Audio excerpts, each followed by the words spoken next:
First, check your network and connect your wallet.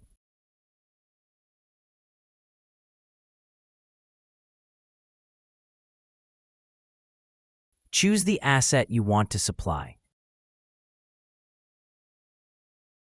Enter your desired amount. Select Supply.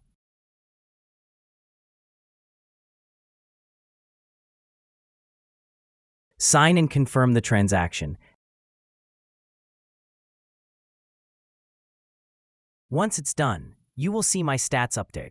If Add Collateral is not checked blue, simply select the switch and sign and confirm for collateral to be added. You can also add collateral on the Manage section. Here are your stats from your supply.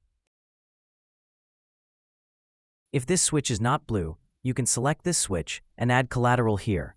Adding collateral is a mandatory step if you want to use the borrow function.